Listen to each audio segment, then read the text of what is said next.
right. Office. Is this what I'm not doing it, but I just want to. Is this Office TV? It could be. That doesn't come up on our stuff, but yeah, give it a shot.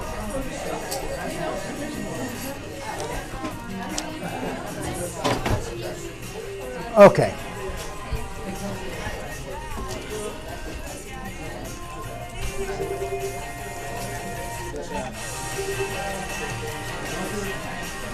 All right. Do you give blood? You're not a blood giver, huh? Well, I was going to do it today, but then I have to go do blood. I have to draw blood later on the blood, so I can't do blood and blood. Oh. Okay. I've been taking my iron pills because last time I couldn't do blood because I was anemic, so they wouldn't let me do blood. That's right. Yeah, last time you did it. No, so now I was preparing all week long, and now I have to go get blood today. Do we know who's in the back next to Ryan Shernett? Older guy? He's been here forever. I forgot his name. Yeah. That's good. I guess they're starting to come back, maybe. Yeah. Okay.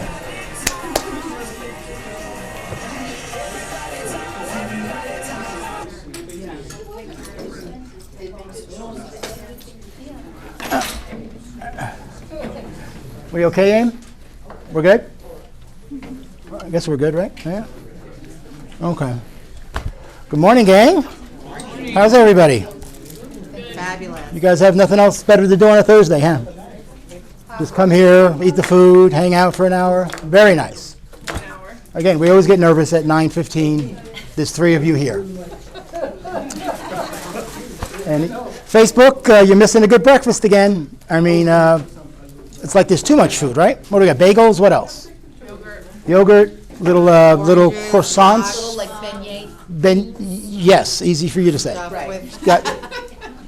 All right, gang, a lot to get to.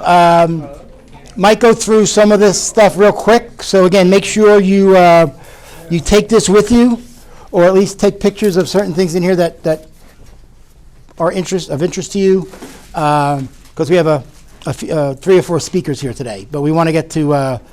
It's funny.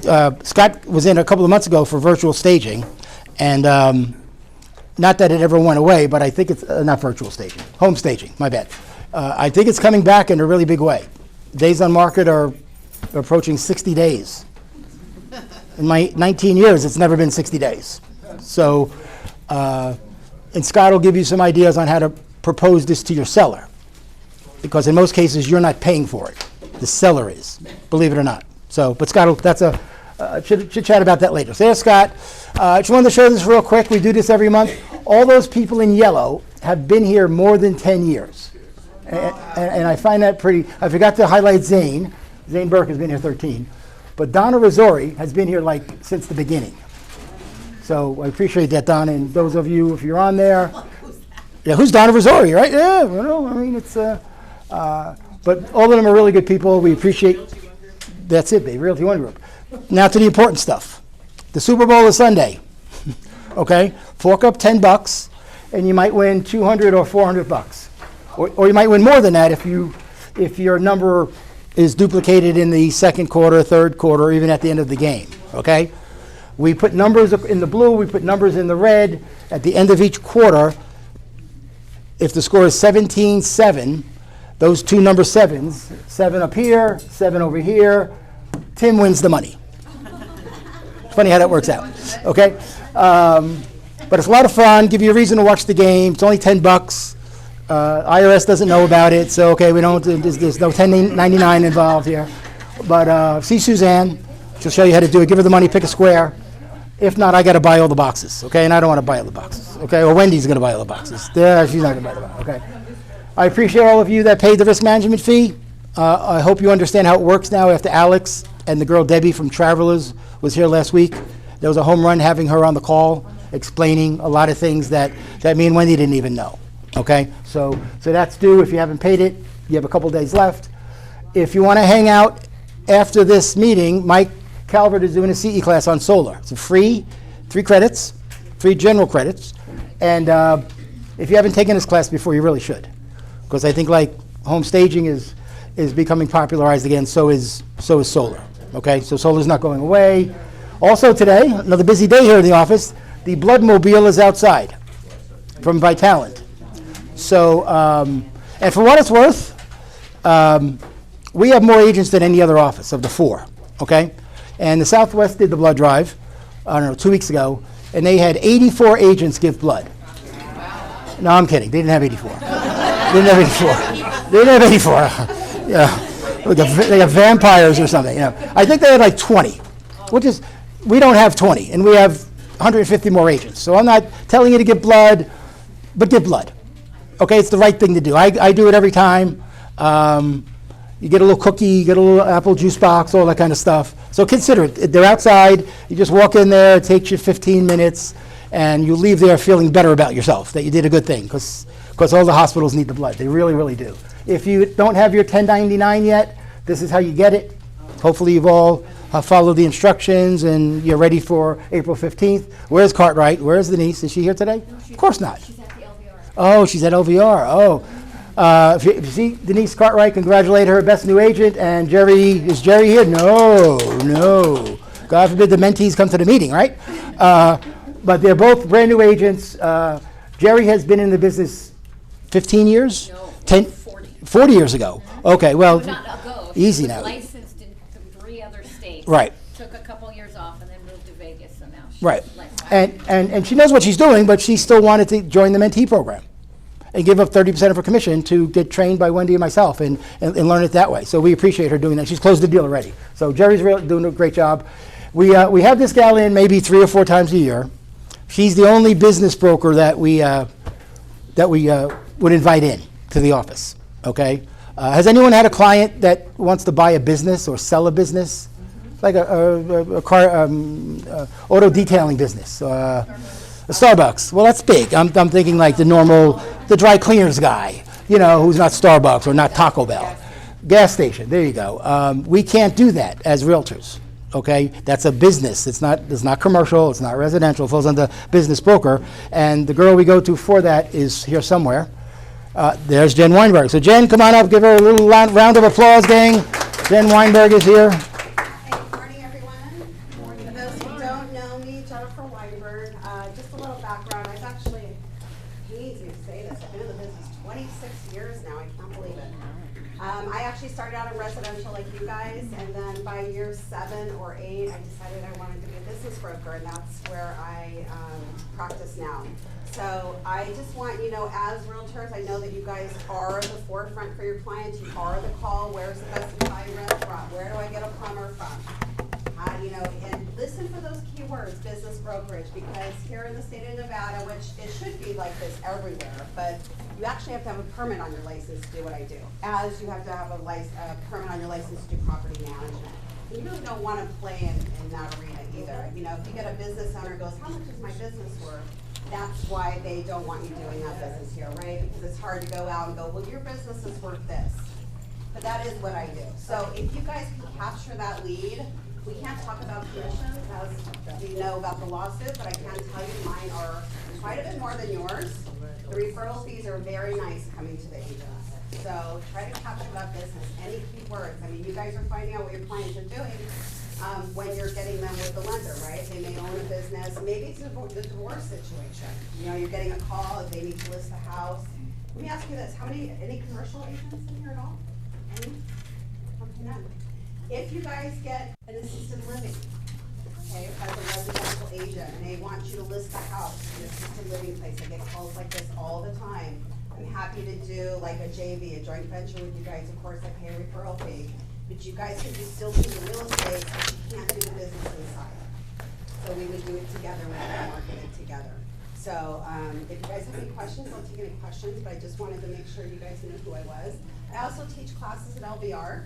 If any of you guys want to get any CE that is commercial or learn something different, I'm always on the LVR educational schedule. If you guys look there, you'll see all the commercial classes.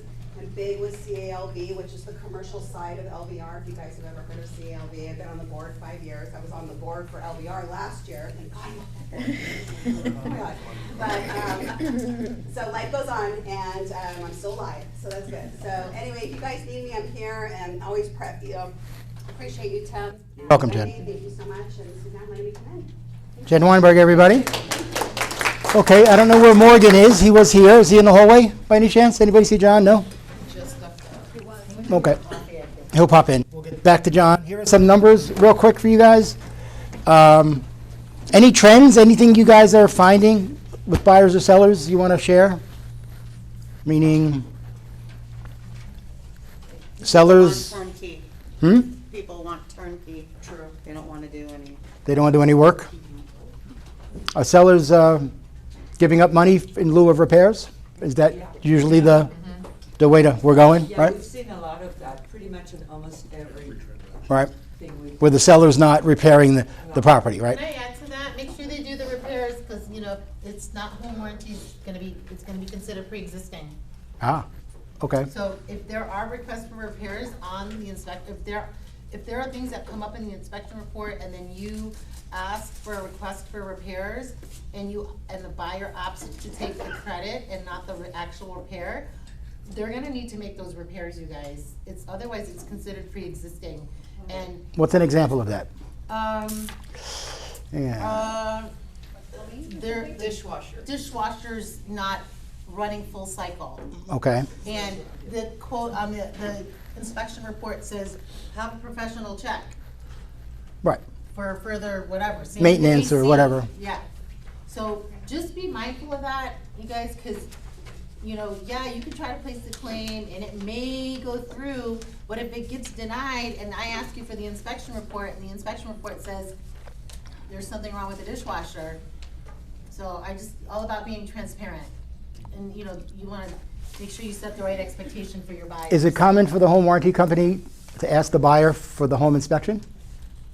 It's not common Right. that the American Home Shield, but if you are in a situation where something gets denied, I had one this week where the water heater got denied for rust and corrosion, and they said it'd been leaking for a while, and it was pre-existing.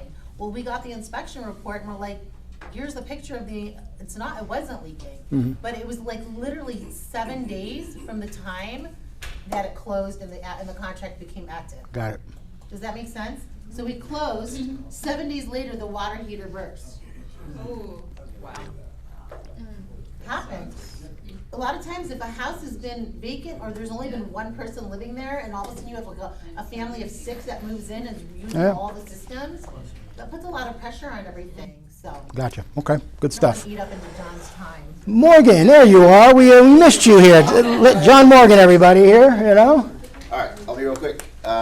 Looks like the job openings have shrunk more than they thought. So couple that with the unemployment rising. Looks like it's gearing up for a great spring and summer. So don't fall asleep. Start getting your stuff ready. Engage. Reach out to your clients. Even if you haven't talked to them for a while, do the work. Be ready because it's going to be busy. You don't want other people taking more deals that you created and just kind of didn't hit. I mentioned Judy in the Beanie class yesterday. We're talking about social media, community, stuff like that. Judy does an amazing job, and you guys could do it for your groups as well. Create a VIP social media group, bring them in there, right? Give stuff away, keep them engaged. It's little things like that that put you in position to do more deals. So think outside the box. Get prepared. It's going to be a busy spring and summer. Cancel your vacation plans. Actually, make a lot of vacation plans. And then you'll get busy. Exactly. Because as soon as you pack your suitcase and head to the airport, your whole world blows up. Okay? So be ready for that. We just rescued a deal. Other lender told her halfway through the deal, we actually can't do this. I'm not getting an approval or this or that. I went through, I'm like, you never got an approval. There's no possible way. And so we stretched the guidelines out a little bit, got the approval, we got clear to close. They're signing tomorrow, super happy. She was stressed out. So me and the head underwriter had this conversation. They're called guidelines for a reason. You have a lender who looks at them as hard lines, and you got the lender who looks at them as guidelines. And we will stretch them without breaking as far as we can. So if someone gets told no, especially in the middle of a deal, don't quit. Give me a call, see if we can. So yeah. Mortgage stuff for John? We're good? Questions? How are the rates? Just for shits and giggles? They've been Still low sixes, right? Last week, but we got a good hit today. They went down a little bit. Went down a little bit? So, yeah. Gotcha, okay. All righty, gang. Upcoming stuff, a lot of stuff happening. I think Heather will probably talk more about this. Yes. You want to talk about this real quick? Sure. With Right? Wendy. With Wendy? Okay. Okay. Okay, guys, we put together a Realtor Social. So on Tuesday of next week, Wednesday?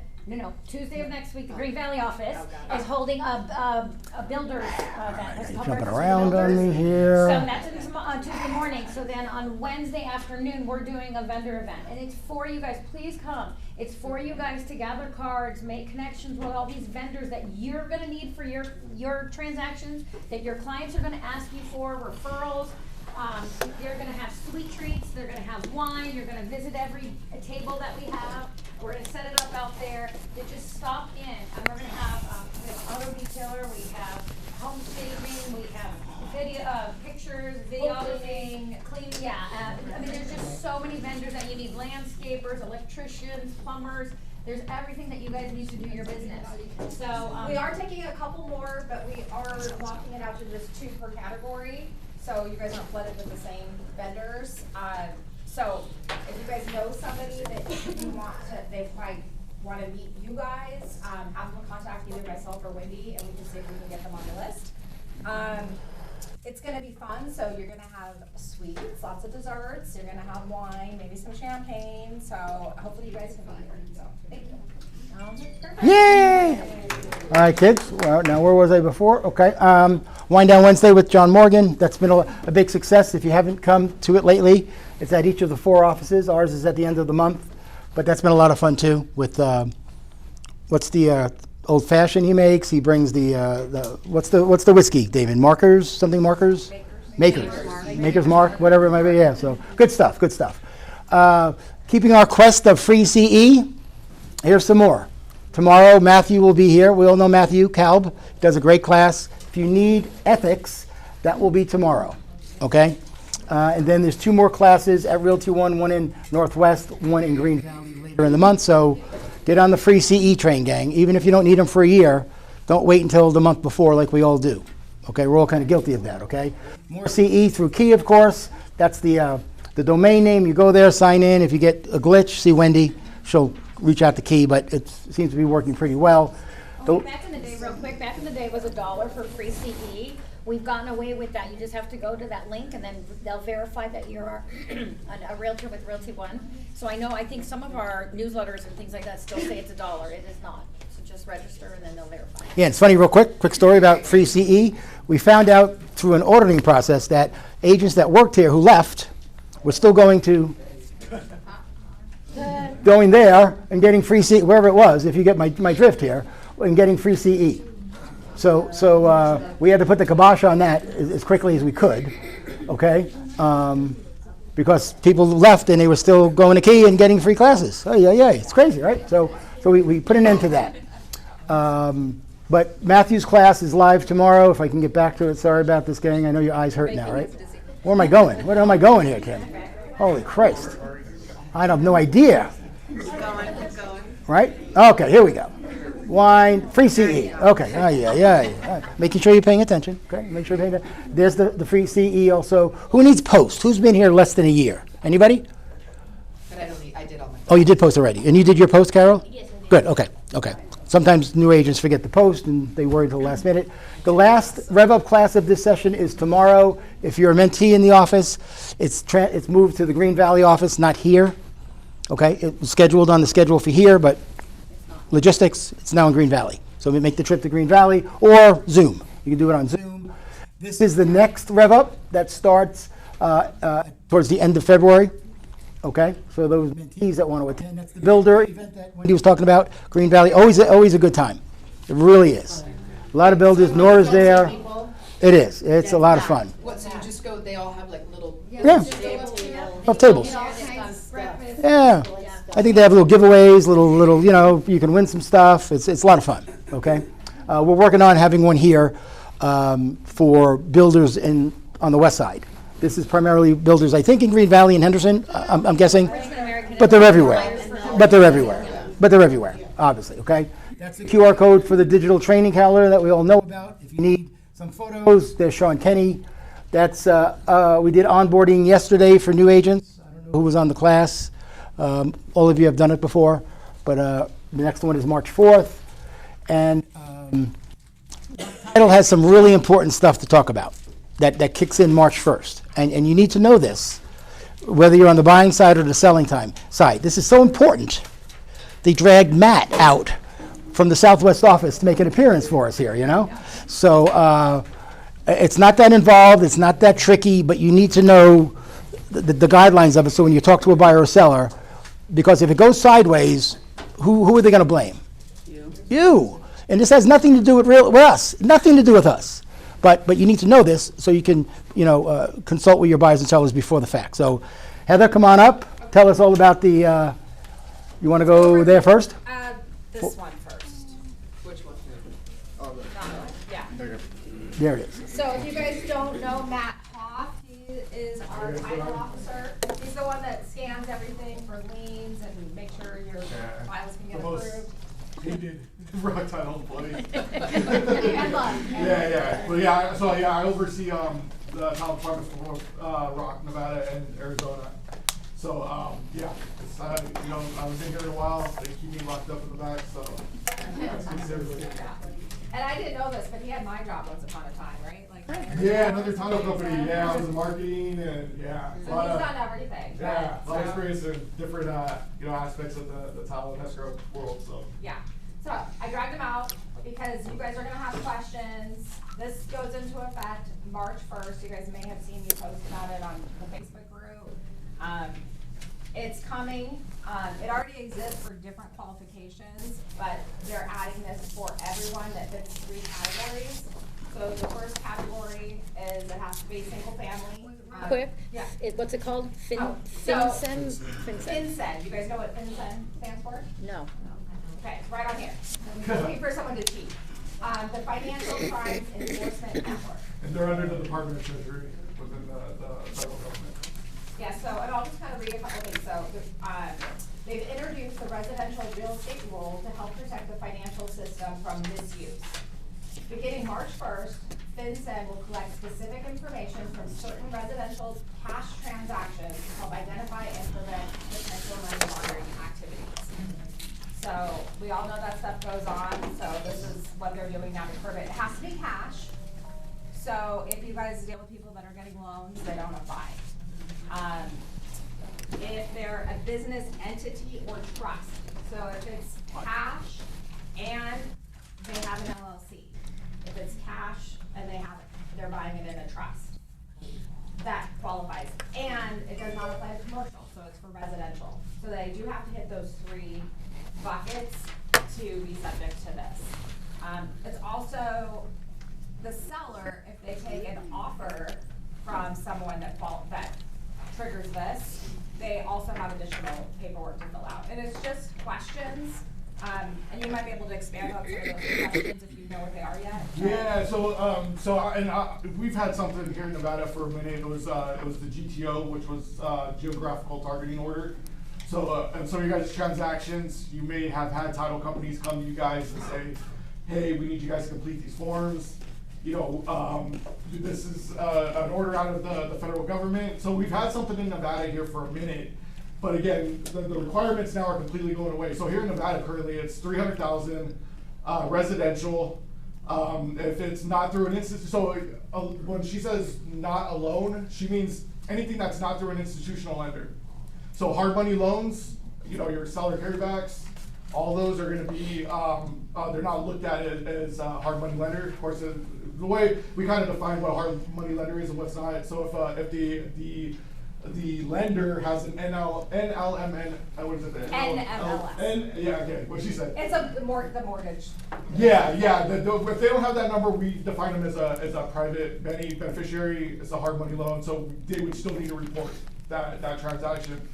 But yeah, we've had something in Nevada here for a minute, but now, and again, the reason why we've had it within Clark County was because Clark County was looked at as high risk for money laundering. So there were certain counties throughout the nation that were specifically targeted for this.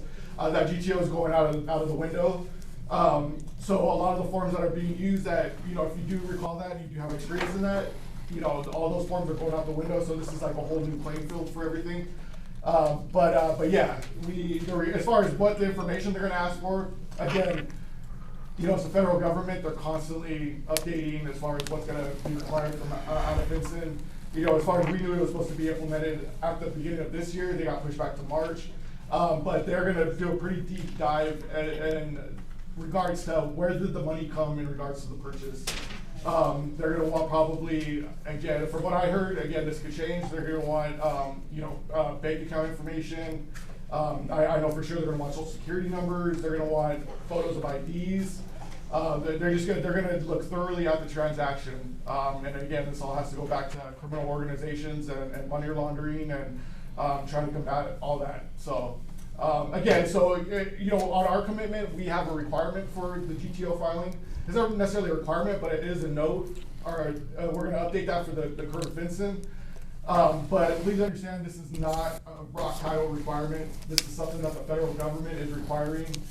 So we can't waive the requirement, we can't, and I know there's a lot of people who are very, very private, you know? And unfortunately, it's just something that, you know, I mean, we have best intentions and we understand that, you know, you guys have get clients that are private, but unfortunately, I mean, it's a matter of the federal government, you know? And if they're buying with an LLC, they probably are private, right? So Yeah, no, you definitely. can, if you guys don't, in fact, I'm gonna put a link on the Facebook group with a kind of a Q&A. I think it's through First American Title, who we partner with on our title, and it has a Q&A. So in this stuff, you guys remember when your purchase contracts changed a year ago? How they kept changing it? I'm sure we're gonna get changes because this is March 1st, but the requirements could change. How much notice do you think we're gonna need to, and is there gonna be back and forth, or we just submit something and it's done? It should be fairly simple. It should be fairly simple. Granted, the information the forms are completed fully. Again, I mean, we have issues now with the GTO where, again, you know, a lot of people think that we're requiring this information. That's not the case. You know, again, we are abiding by a federal order. Yeah, as long as you guys will have the forms ahead of time. We'll know if it qualifies for the GTO. I mean, you know, the RPA is gonna, you know, give the particulars of the transaction and it'll state, I mean, you know, we know what the requirements are. So you guys will have the forms ahead of time to have your guys' buyers and sellers complete them. But yeah, it's just, you know, as long as you guys fill them out completely, we shouldn't have any kind of hiccups or any kind of pushback. I mean, it's pretty, you know, kind of Just dry. reporting information. Yeah, it's to kind the of dry. government. There's no, you know, wild. I mean, and again, the requirements have kind of dulled down. You know, again, here with the current GTO, it's 300,000. That's gone. So any monetary consideration, you know, has to be reported. So there are exemptions. So anytime a transfer's gone through the courts, that's exempt from filing. So if you have like probate, divorce, bankruptcy, that will all be exempt from having to file. So. And then I know Carrie Clark asked me a question earlier. So if someone's selling a house and they get a bunch of money from it, and they're gonna use that money to buy another house. Yeah. And Yeah, they're still in an LLC. And again, I'm sorry, I am still kind of learning. Again, the GTO that we have currently is totally different from this Vincent reporting, so Hey, Matt, not to interrupt. Tell us what the GTO is again. You said it a few times. The GTO is the geographical targeted order that's in existence right now. Again, it's been in Clark County for a minute. It's the current version of That's this. the current version of the Vincent. And Okay. Again, and the GTO, it's geographical to only certain areas within the United States currently. So you have high susceptible money laundering areas, so Clark County, like Baltimore, or Maryland, certain counties within the United States that have this currently. And that was over 300,000. Now it's. Yeah, now it's gone. But there are, as far as buying, and what is it, a 1031 exchange? Well, it's not a 1031 though, No. so it'd be a primary. Again, I'm still learning the ins and outs of this update, but I want to say that I did read something in regards to repurchasing a property, but I believe it has to come through a 1031 exchange.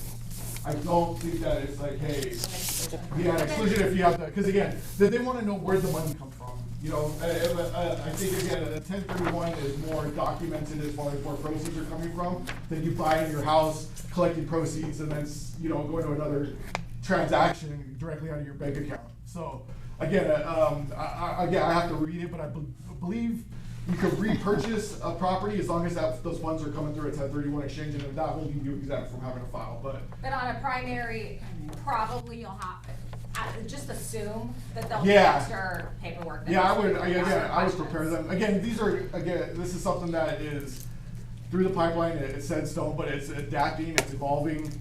You know, the requirements could change at any moment. You know, it's the federal government, unfortunately. You know, they don't have to answer to anybody. They could, at the drop of a hat, they can change it 10 minutes before it goes into effect, you know, so. So question for you, so like, if we write an RPA, and, well, we know our buyers are gonna be cash, we kinda wanna educate them on that first. Then we write the RPA, and when we open escrow, that's when they're gonna get the paperwork? We're not giving them paperwork, are we giving them paperwork? So technically, it is up to the title, or the settlement company has basically the obligation. But Wendy's question is Jorge's my investor, who's bought 5 homes from me cash. Yeah. Now I gotta tell him about this new thing. Yeah. First of all, can I give this to a buyer? Oh, yeah. Okay, so I'm gonna give this to Jorge, say, Jorge, in case you didn't know, things have changed. March 1st, you need all of this stuff. Great, Tim. Wait, stay with me. He says, great, Tim, no worries, I got this. So we go make offers, the offers get accepted, and then we send everything to you like normal, and then all this paperwork kicks in? Yeah. The escrow officer will probably. Right. So there's nothing in advance. There's nothing in advance. No, yeah, the settlement company. We're just telling them that this avalanche of paperwork is coming. Just a Right. bitch, I didn't have to do this last time, why is your title company asking for this? Well, it's a new Yeah. law that Right, came into okay. effect March Okay. 1st. So I was, and this is out of you guys' realm, but it's something to educate you guys on, to clients in regards to, again, so these are transfers.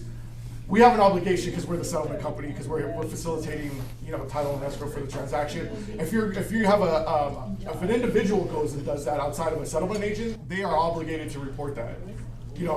So they have to step forward and complete the forms, and if they don't, they are gonna have the same repercussions as we are if we don't step in and file with the federal government and report, the transaction. So Jorge is my old client, and he has a property that's in his LLC. Now I'm gonna list it for him, Yeah. and we get an offer. Then we send it over to you guys to open escrow. Then you reach out to Jorge, you can give him all the seller's paperwork?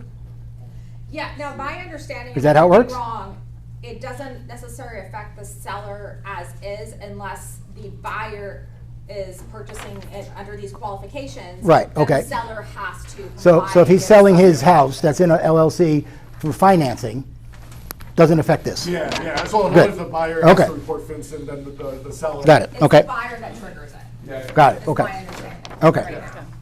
So Okay. that's with the whole, not like investors and where the money comes from. Yeah, they want, and there's, with these entities, not necessarily trust, regarding how the trust is structured, say, but, these entities, LLCs, corporations, I mean, they offer protection for people, right? So, the federal government realizes that, and a lot of these criminal organizations, they take advantage of it. We don't know who's behind the backdrop, and who has a membership interest, who's a shareholder within these corporations. So then at this point, they're like, okay, well, now there is a loophole in regards to laundering money. They recognize it, so they're like, okay, well, now we got to take the step forward to try to combat it, and that's disclosing. So right now, I don't think it's not gonna be that big of a deal unless and I'll answer Hai's question in just a second.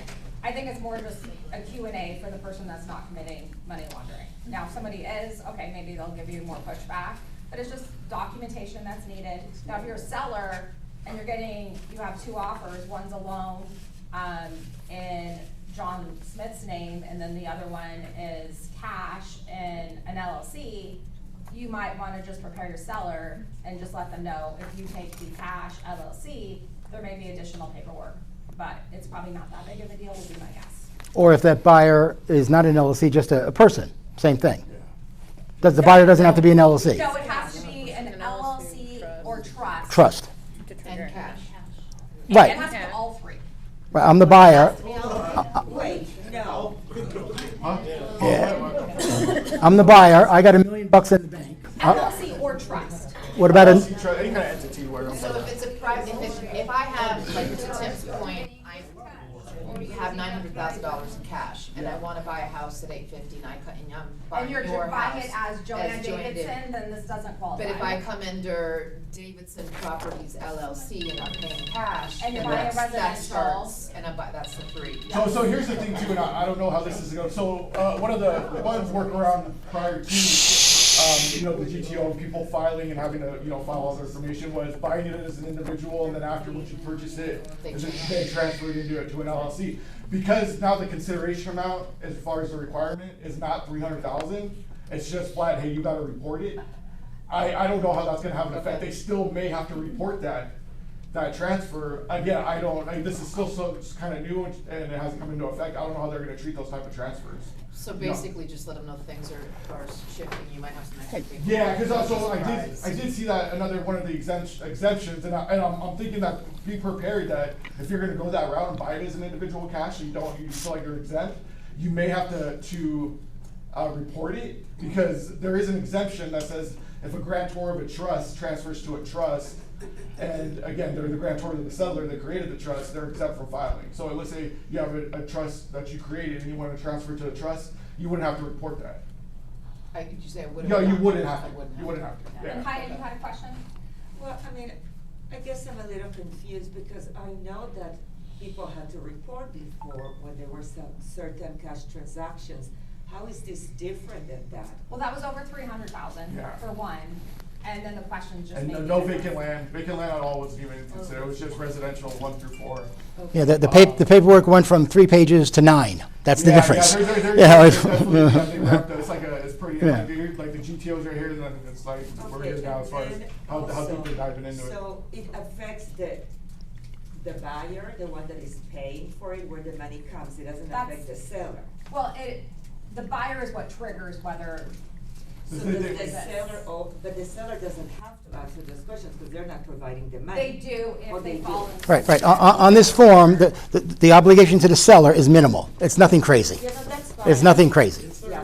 It really isn't. There's nothing crazy. We always ask them for a lot of Exactly, I don't think information. it's really gonna be a big deal at No. all, it's just a Right. matter of.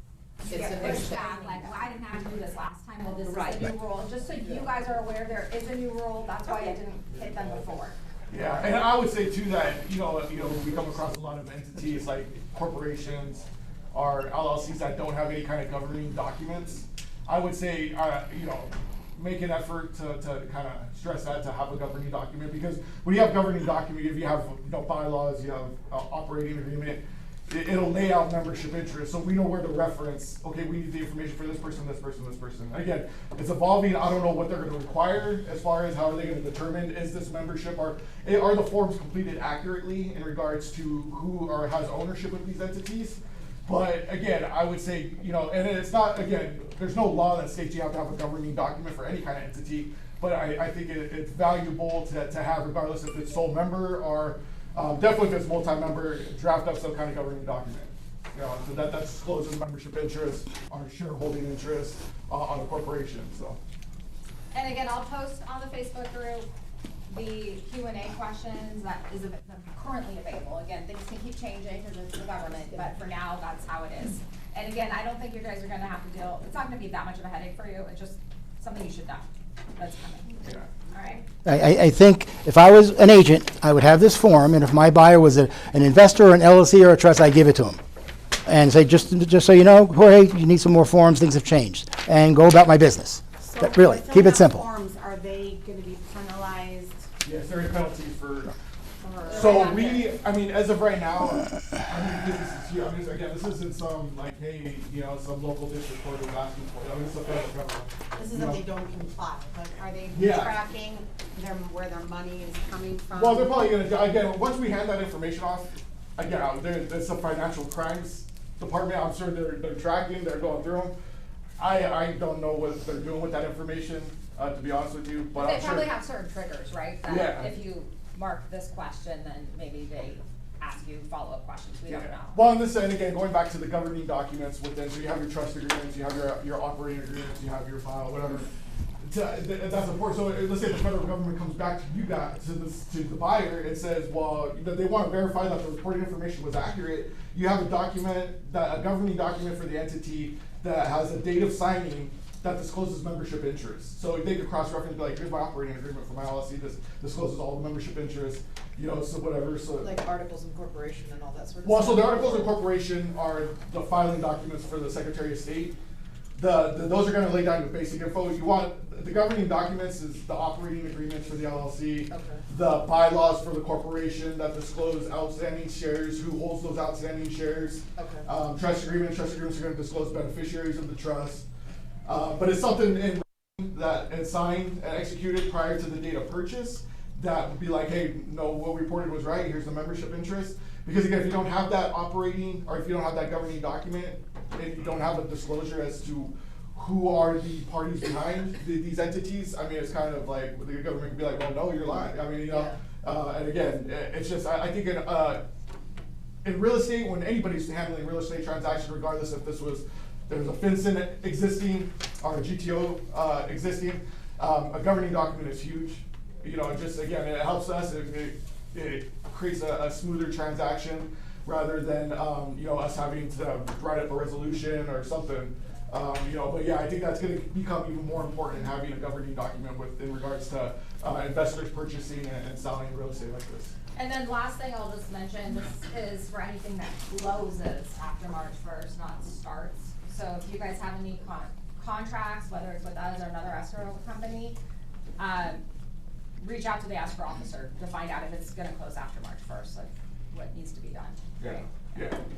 And these forms, and the completion forms are all gonna be standard across the board. They're not gonna be unique to different title companies. They're not gonna be branded with our title company. So it would be good just to keep a copy, look at it and, understand what they're gonna be having to complete, educate them. You guys are their first contact.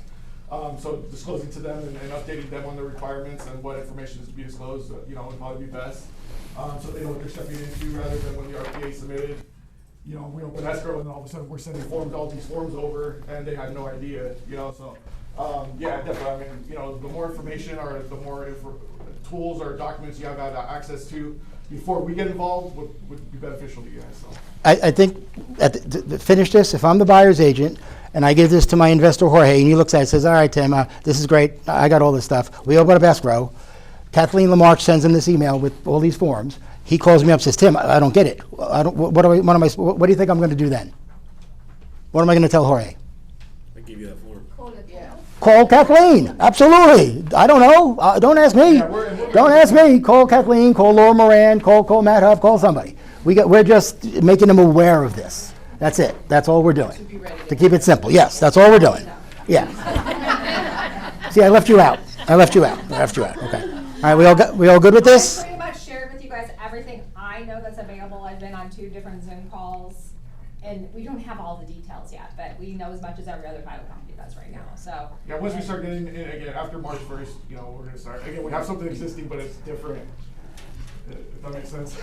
But, again, once we start getting in, we start getting the ins and outs of it, after March 1st, we'll be able to kind of give you guys, I guess, from experience, how we're operating and how we're going about it and how to streamline it and make it as easy as for your guys' clients, so. All right, thank you guys. Woohoo! Thank you, Matt, appreciate it. Hey, Sharon stepped out, but all is good in compliance. I gotta thank you guys, the transition has gone really smooth from Maria to Sharon, it really has.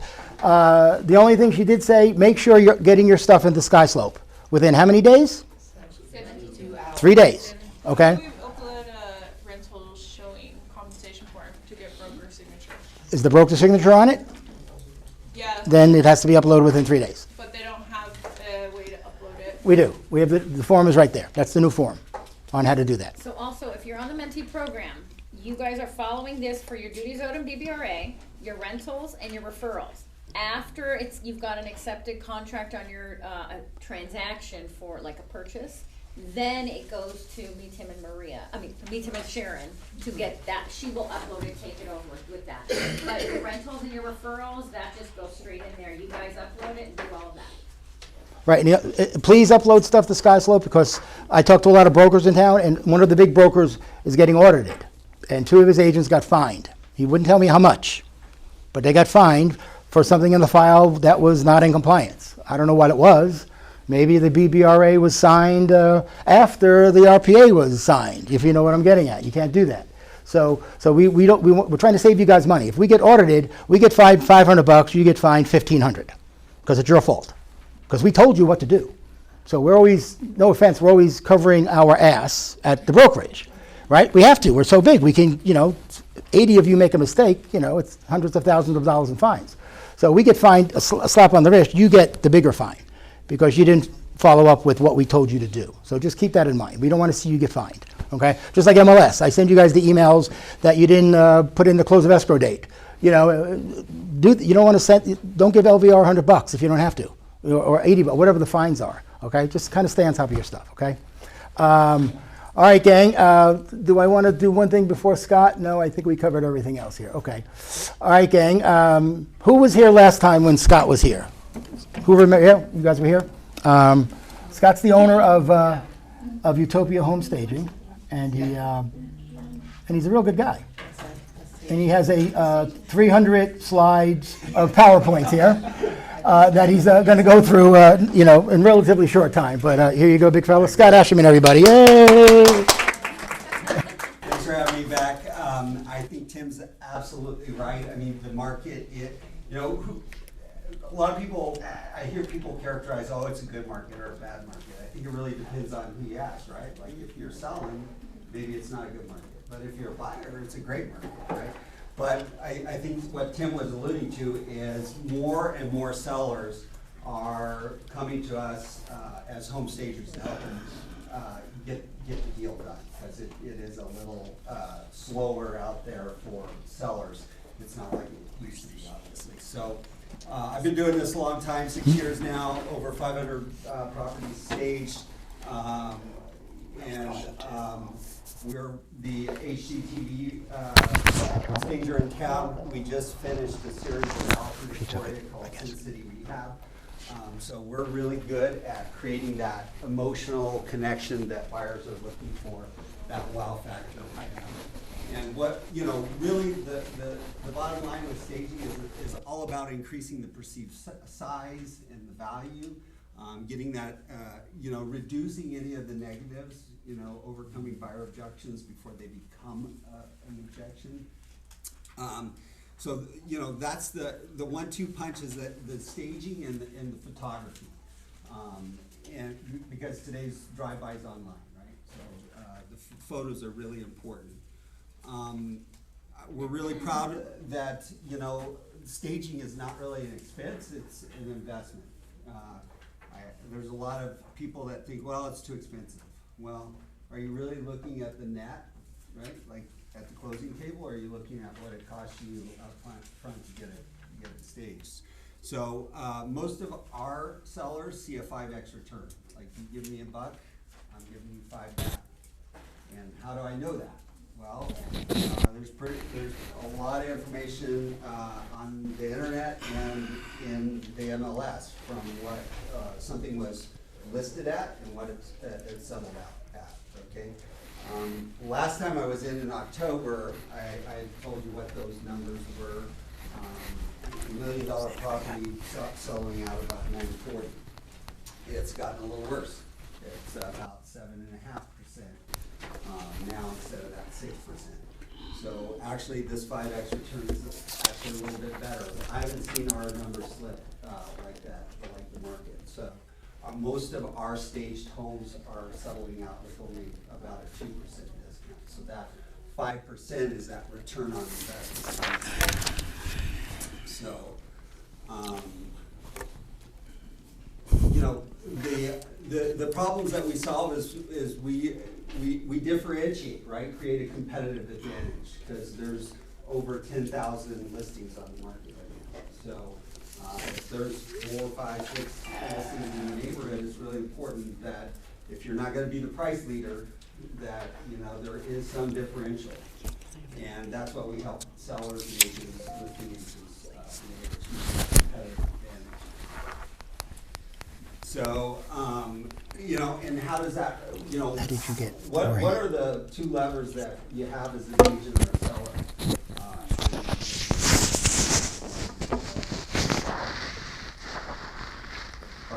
Price is one. the two P's, right? So home staging is that presentation that can help move the needle, basically, if you don't want to do it by price, okay? So 40% of you saw these probably last time. The home staging reports out that the National Association of Realtors puts out every other year, and it said that 40% of buyers were more willing to visit the property that was staged. Okay, and 82% of buyers agent reported that staging a home made it easier for potential buyers to see what the real value proposition of the home. And this was, this goes to is a national statistic. I gave you my local Las Vegas statistic that we did. But the biggest, besides a higher net at the closing table, it's less time on market, so there's fewer carrying costs as well with staging.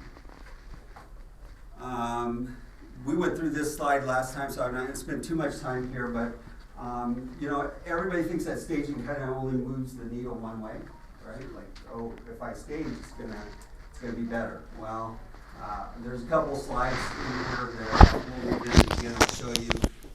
It can go the other way. If staging is not done right, it can actually decrease the lifestyle value. Like, what does that mean? Well, like if the furniture's not on trend, if they're not showing, the features of the house, those kinds of things. So there are lesser costly solutions in terms of staging. That's virtual staging, or maybe taking a staging company that doesn't have furniture that's on trend, that kind of thing.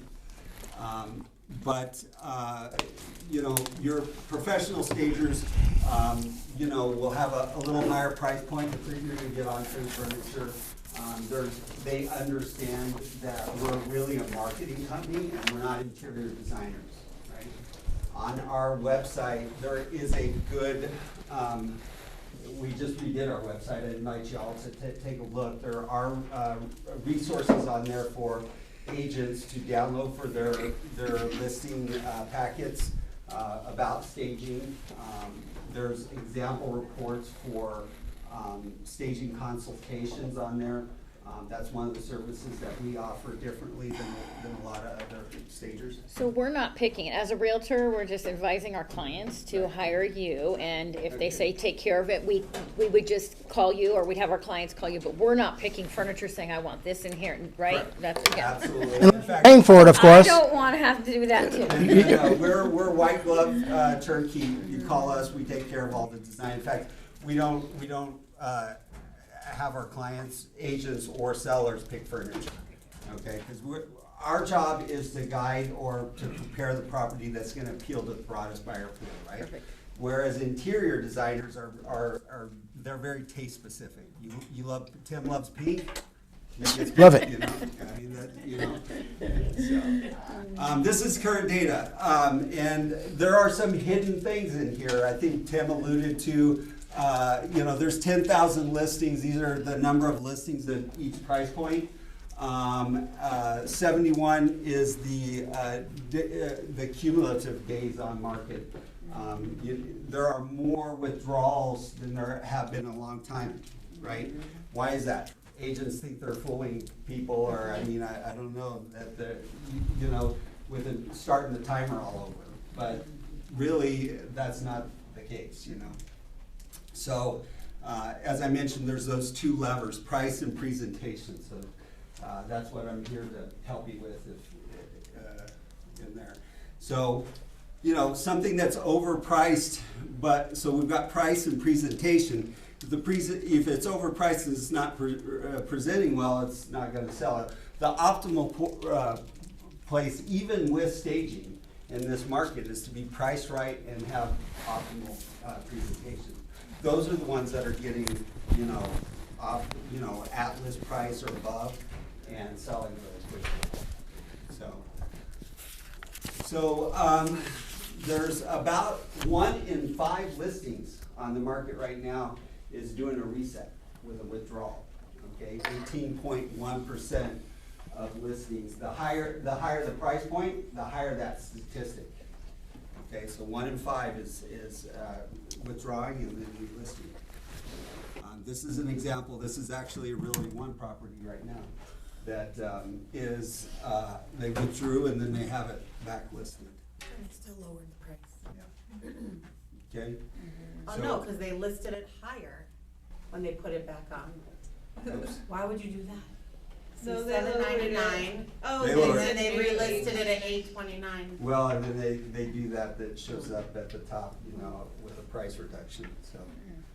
But you can see, you know, 175 days, 104. Otero, modified by Otero. That's our broker. Okay. Well, his name is on everything. But you all are better than the market. I mean, there are agents that play that game here too, doing better than the market. So one of the things that we looked at, and this is on our website, and you can read more about it, is we studied what we do and how it affects the market. This is an ocular study that was done. It's where do you know, today's drive-bys online, I mentioned it's Zillow, Redfin, they go to realtor.com. Where do buyers, you know, go and where do they spend their time? What's important to them?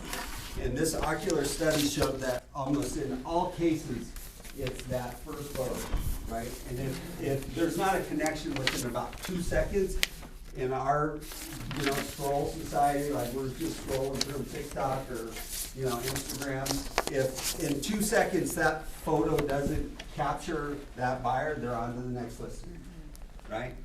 Almost 40% of buyers don't ever read your general remarks.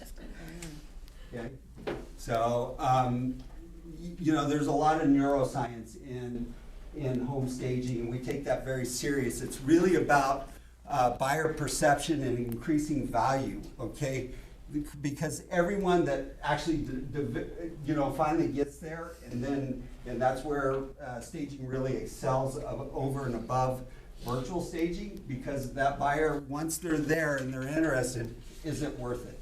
Okay, so if that wow's there, they're excited about it, they walk in the door, and you know, it was a virtual stage, they're not going to get that wow. If they walk in the door and they get that wow, that's when they write the offers. So the worth it question.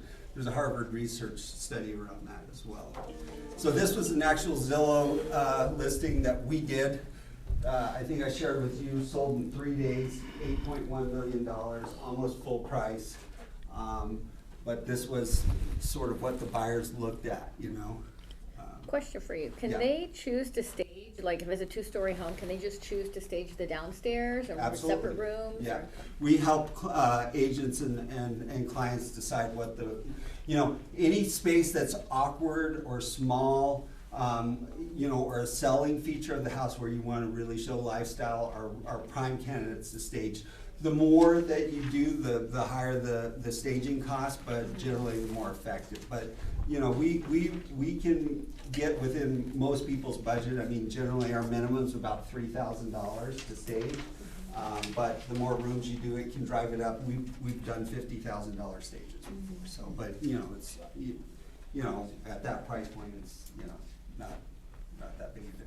So think billboard when you're putting together your listings. That picture, you know, and that's where the 1-2 punch of staging and good photography come in, you know. And if you're really trying to drive traffic to your listings, think billboard, and think how important it is to get that staging and that photography right. 2 seconds.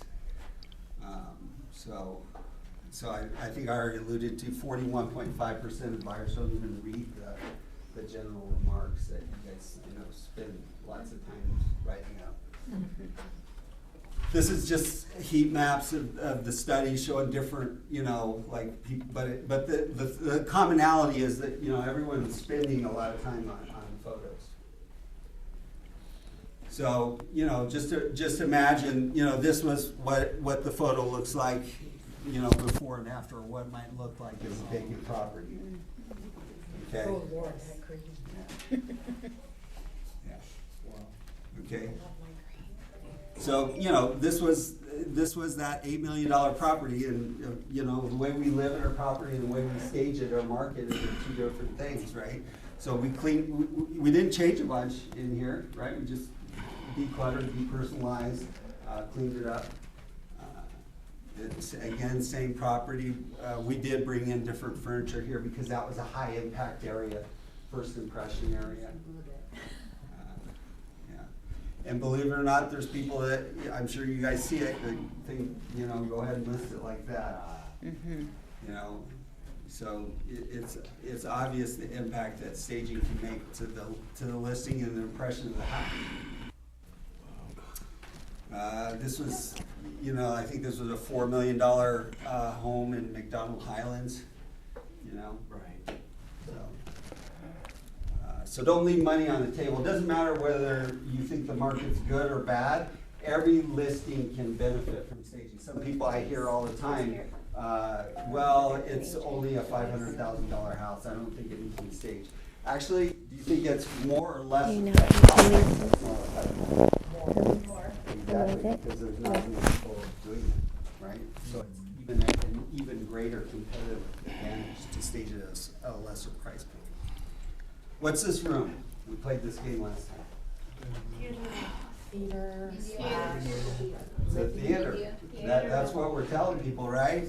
Dining room. Except it's a dining room, right? So the way, you know, there's a vibe, right, that is created with the photography and the listing. And, you know, what is the message and the vibe that you're telling people? What's going to drive people to come see these properties? This I mentioned is, you know, staging done poorly. This is really what I talk about. That's not your staging? No, it's not. This is furniture in a room, or this may not have been done by any stager, but it's how it was listed. And it's just like, you know, in some cases, it's better to remove the things than to Not here. okay. Give her her name. These are examples. You guys have seen it. This is in fact a Las Vegas listing. I think I mentioned to you last time on our website. There's a blog called the $800,000 Mistake. Okay, and what that was is they decided to go ahead and hire a lesser, well, somebody else besides us. We would never do this.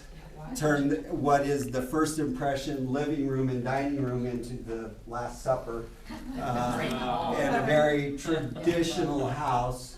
Put very modern furniture in. In fact, this was a 6-bedroom home that they put a 4-top, you know, Excuse me, Scott. breakfast nook in. And they did, you know, they played that game of this, withdraw, whatever. It was on the market for almost a year. And did an $800,000 price. Oh, okay. Suzanne up there? The job. She's up there, so. What's your most powerful day as an agent? I don't know if she is. Or a listing agent and a seller? Not there. She's giving blood. Oh. So just, Kelly Clark? Carrie. Carrie? Day Is Carrie in there? thereafter starts to take No, over she just the went to buyer's LBL. more. So I mean, if you want to go into, what do you call it real quick, get her name and number, phone number, and give it to me. To our property rental agent. I get all the time. Down at the association, here's her name and number. You can reach out to her in about 35 minutes. Okay. That kind of thing. Your best strategy. That, right? Trust me, Carrie? Right. We don't know. She probably, the challenge. we don't know how long she's going to be down there. Your best strategy is to stay. Okay. So it can be extremely effective, and that's what happened here. This agent, they did what they call staging, or I call staging. You know what staging is? Staging. Okay. She staged. Look at the image here. Okay. She stages probably condos or small. That's just not the right scale if you look at the thing. Didn't speak luxury, right? Well, this was on the market 194 days like this, and we came in 31 days, got them pretty much full price. Okay, so these are real life examples in the Las Vegas market that we've done. So our services, we offer complimentary proposals. There's no cost to get a proposal from us. We do paying consultations, if anybody's repainting, because that's money in a bucket, if you need some help picking out some paint colors. Paid consultations, really an underutilized service that we offer. We take you out of being the bad guy, where we come in and, we tell them how to declutter, depersonalize, what it would look like to really get this house ready to go to market, okay? I call it also a DIY, because at the end of it, they can get a report that has all these things, and they could just do it themselves, okay? It's our entry point, homes that are under 5,000 square feet, $399. Homes that are over 5,000, $499. That's with a report. If you want us just to do a walk and talk, we'll do them $100 cheaper or less expensive. Okay. Then obviously we do the occupied and vacant stages and photo signings. So that's our services in a nutshell. These are just The occupied, is that a free, or is that part of the $399 and $499? So all of our occupied start with a paid consultation, but that fee is credited towards If they get staged. if they get the staging. Okay, but the reason that they have to do a consultation is because we're working with their stuff a lot of times. People often ask me, is that cheaper? And actually it's not. It's either the same cost or even a little bit more. But we're trying to, make mesh things with a lot more design and care and thought that has to go into that. There's So a you whole- work with what they have and maybe bring in something of Yeah. yours to. We talk a lot of times during that consultation about good, better, and best. Okay. Like, good might look like declutter, depersonalized. Better might be, hey, your dining table looks great, let us bring in the chairs. And best might be like, Unique. let me, and I don't do it quite like that, but, Okay. yeah. So, I tried to go really quick because I know that you guys have. So the prices? The price is $2 to $4 a square foot, okay? $4 a square foot. Yes, yes. So 2,000 square foot home, our essentials package, be $4,000 to stay. So anything over 6,000 would be calculated at $2, so about 7,000 would be like how much? 7,000 square feet? It would be probably somewhere in the 12,000 to 24,000 range. $24,000 to stage the property? Yeah. Wow. And that is for, house, so that's, Yeah. it's not like you're. So I have real live case studies on this, okay? Those are $6.8 million, $8.1 million homes that we're doing. The one we did at City View, they got almost full price. It was 50,000 less than that. The average, I could go way back here on these slides. Let's look at this just real quick, because this, proof is in the numbers. And I look at these things, I'm actually really into those things. So like on let's just say a $6 million home, the average price reduction is $900,000. So they took a $50,000 price cut over their list. So they made $850,000 for their $25,000 investment. So when you say is that for the whole time of the listing? I was just gonna say, is there a For time our limit? luxury listings, we give you 60 days, because most people get it done in 60 days. And how After about that, the other- rental from that, after that, is about $5,000 per month. Yeah. Does your consultation give us a pretty good view, a pretty good idea about the staging? Is that how you charge the You consultation? can ask me any questions you want. It's a full, Okay. full report. I would really encourage you to look on our website. There's an example. Last time I passed a report around, it's 34 pages. It's very comprehensive. It's room by room of recommendations. What's your turnover time? Week to 10 days, usually. Now, when we get. Does it depend on the square footage? It depends on the scope, it depends on our calendar. Right now, that's where we're at, but in a month or two, we could get to be 2-3 weeks out. It's better, the more time you give us, And the bigger the project, the more lead time you need, but generally a week to 10 days. If buyers wanna buy the furniture, do you allow it? Like, is it? Yes, is it- you can get a QR code from us for our staged furniture after it's staged. Not everything is, my wife, who is the lead designer, has little babies in there. Thank God they're not really mine, but we have 3, but anyway. I'm just kidding, is that, she won't sell some little thing, but generally most things. Where do you store them, if you don't mind me asking? We have 2 warehouses, okay, and that's where some, wow, that's expensive, well, you don't wanna know what my warehouse, we have $2 million invested in furniture, we're never, if you've ever seen some stagers have inconsistency in their work, it's because they don't have the inventory that we have. We never get below about 40%, so we're not, when you call us, we're not down to the last sofa. Okay. I'm just kidding. The sellers clearly pay for it. So the sellers are the ones that benefit from this. Less time on market, higher, that $850,000 example is why they should pay for this. Now, I do have agents that run a model that charge a higher listing fee that pays for it, but you're still taking on a heck of a liability. I would never, as an agent, I'm also licensed. I don't do transactions, but I see it and I talk to agents, and I've been doing this a long time myself. That liability is not worth it. The only way I would ever do it as an agent is to say, I will reimburse you at the closing table, right? Because I've seen too many people say, after having it on the market, oh, I'm just gonna rent it, or whatever, and you've made this huge investment. So. Yes, ma'am? From buyer's perspective, how do you compete with new construction homes that's already staged? Well,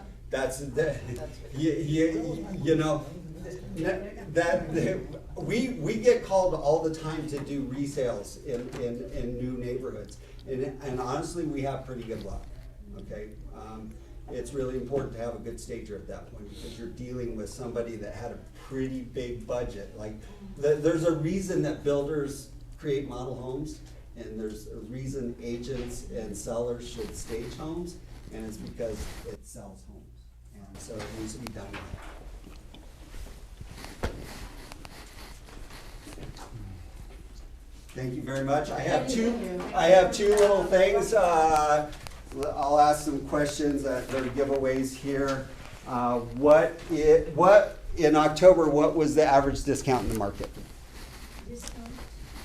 What do you mean, discount? List a contract. You mean what it was listed for and what it closed at? Yep. Oh, Average. that different, a dollar amount or a percentage? Percentage. 18%. How many? 15. 15. 8. 8. 10%. 10. You're the closest. It's 6. It was 6.5% back then. There you go. What is it now? Probably more than 15. 7.5. Who said 10? Okay, so this one is for a free consultation, and this one's $500 off of staging. If you can't use it, please share it with your colleagues. There you go. No big deal. It's just a simple offer to, give us a shot and pass it around. Thank you for your attention and have a nice day. Scott Asherman, everybody. Woo-hoo. Again, who knew the average price drop is 6%? Do we think it was more than that? Right? Yeah, I thought it was more than that, So that was worth the visit, Scott, just for that, baby. There's nothing else here, But good stuff, really good stuff. And again, the seller's paying for this, gang. And I know a lot of luxury agents that this is normal for them.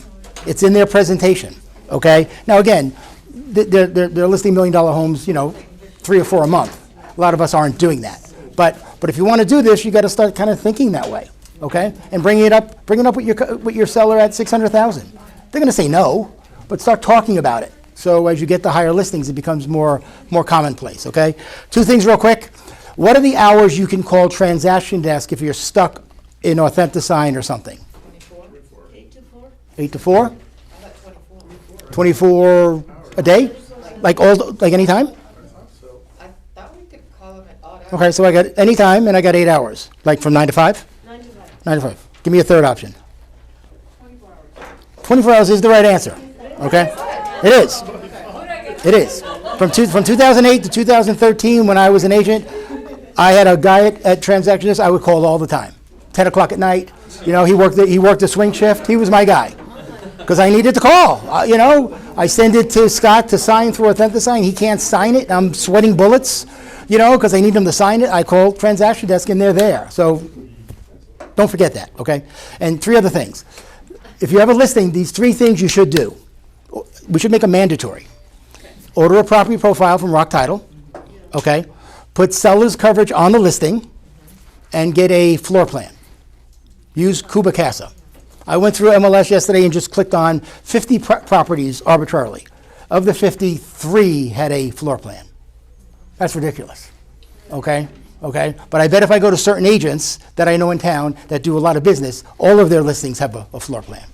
So, Zillow's algorithm will boost yes, that, you're a boost step ahead of that me, yep. profile to the top and So- Yeah, so use CubaCat, it's free. You pay for it with your dues. I think for $15 you can upgrade it to something fancier. Okay, but use that, gang. Turn around and. Yeah, exactly, So exactly. you don't think the Matterport? will- Matterport too, absolutely, sure. Good because you're walking Yeah. through it, you can see Yeah. everything, but when you're flipping through pictures, I like when the last one actually got the floor plan. You can't always judge the pictures, like what's the flow of the home? So the floor plan is just so you can see bedroom, bathroom, whatever it is, but then Matterport is actually showing you. What's the cost of Matterport these days? I know you do it yourself, right? You have the camera? I had no, I have a photographer. Oh, what does he charge? Couple $100? $250? It's cheaper? Yeah, The okay. less expensive alternative to that is a Zillow 3D 3D tour, tour. and it also boosts your listing. And that's free also, right? Or no? Most photographers will do it for a nominal charge, a lot less than the. But doesn't Zillow have something when you put a listing in there, you can enhance it or something for free? It's been a while. No? Okay, maybe they don't have that anymore. So when there was that camera. Remember, you could do it yourself, 30 seconds, walk through the house? Camera that Damon had when Yeah. he was the broker. Uh-huh. I don't know what happened to it. I asked Suzanne a while ago. You're the last one to have it, so. No, it I'm wasn't. kidding. But anyway, and I was using that, and it did Yeah, help. it did help, So- yeah. But I'm Okay, so sure there's where an is this upgrade version free floor plan? You called it Cuba? Cuba Casa. It's in your matrix. When you log into Matrix, it's one of the tiles. Yeah, okay. Okay? You can also just download it from the App Store, and then it'll ask you to. Yeah, you're gonna have to have it on your phone. Yeah. Yeah. CUBI Casa. Cuba. It's not like Cuba. No, it's not like K. It should be a K. That would have been cool if it was. Yeah. But I guess the C is like cubic. It's supposed to be cubic. Dave? There's also workshop Zoom. Say it again? You can watch the Zoom workshop. Oh, at LVR? Yeah, they have recordings of it. Yeah. Yeah, we had, what was his name? Who came in? Kat. Kat came in. We'll probably have him in pretty soon to do it again. So you're paying all this money to LVR, gang. Use it. I mean, come on. Don't waste your money here. So, okay? All right, we're all good. Last minute stuff to give away. Okay. Jesus Christ. All right, what do we got here? We got 2 pens. 2 pins. ROC Title notebook. You guessed it. That mouse pad and a shirt. All of this goes to a number, and Suzanne's not here, so Amy, pick a number from 1 to 25. Just 14. Wendy has the list on her phone. Jorge! Oh, dude, I'm back from Clark County Detention, and you win this, dude. Man, I don't know. Well, I'm jealous. Jorge was out of the country on a great vacation, so I'm very jealous that he was there. So, all right, gang. If you have nothing to do for a couple of hours, the incomparable Mike Calvert is here. Look in the back. You have any solar questions? Start a line right here, and he'll be up here to ask him those questions. Okay. But I would recommend take the solar class if you haven't taken it before. Huh? If you haven't taken class and you're about to leave, don't call me. Ooh. That's it. And how much is this class? Free. Free 99. Free 99. So go get a coffee, get some food.